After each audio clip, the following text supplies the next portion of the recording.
What's up everyone? Today we will go over some of the best knives in CS2 that look better in battle scarred. Now I've covered a lot of these knives individually, but I decided to make a dedicated video to cover them all at once with some new knives that you probably haven't seen before. The giveaway for the M4 Dragon King is still open, so if you want to enter, make sure to be subbed and let me know in the comments down below which of these knives do you like the most. With that being said, I hope you enjoy and let's get into the video. First up, we have the Damascus steel finish, which is silver and factory new, but once it gets to battle scarred, the blade actually turns charcoal gray and gives off the appearance of dark tempered steel. I find the darker appearance to look much cleaner, and it gives you new options in terms of glove knife combos as well. This finish is flow capped at 0.50, so the battle scarred range is very limited, but you can also get it in field tested or well worn since the blade gradually gets darker with higher float.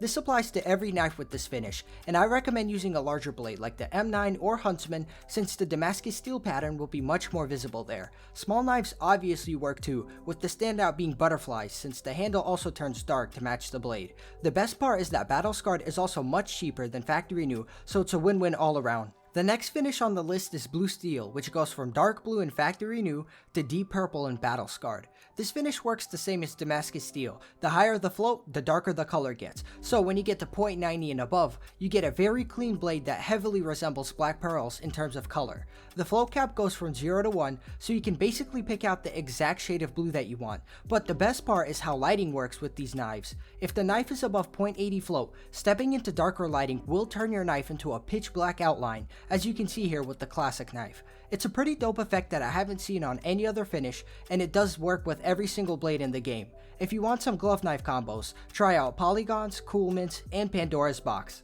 Next, let's talk about Bowie knives, specifically the Crimson Web finish. When battle scarred, the blade is actually black instead of the typical gray that we see on vanilla knives, so it makes the Bowie look like it's covered in blood. Crimson Web finishes are flow capped at 1, so you will need 0.90 and above to get the bloodstain look, and you can pair them with Nox for a nice glove knife combo. What's interesting is that this is the only knife in the game to have this black color for some reason, but this also means that it works with other finishes. So if you do ultraviolet, the blade will have gray spots instead of the red, and it looks exactly the same for the night finish as well. I will mention that both the ultraviolet and night are capped at 0.8, so Crimson Web works much better because of the flow cap of 1, but regardless, all of these finishes look really nice on the Bowie's black blade.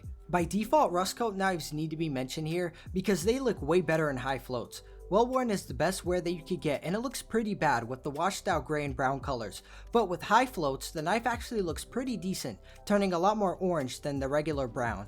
In battle scarred, you can actually pair these rust coats with gloves like constrictors and Palmoto gloves. While it's definitely not everyone's thing, I do think that some people might enjoy these knives because of the low price and, more importantly, the deep orange color that you actually can't get on any other finish. If you want the most amount of orange, I recommend a float of 0.90 and above since the flow cap is 1 for these knives. The M9 Ultraviolet has an interesting wear pattern that I wanted to mention because when a knife gets to battle scarred, the handle gets a nice wear pattern where the wooden squares lose their color and the background stays purple, which is exclusive to the M9. The blade also turns vanilla with a few gray spots scattered through the blade, and due to the 0.80 float cap, the blade can't be full silver unfortunately, but it makes sense because ultraviolets at 0.99 float would look near identical to vanillas, which I'm sure Valve wanted to avoid. Still, I think it's an interesting look that some people might want due to the low battle scarred price. I will talk about Shadow Daggers lore briefly, and that's because of their strange wear pattern. These knives are $270 in factory new,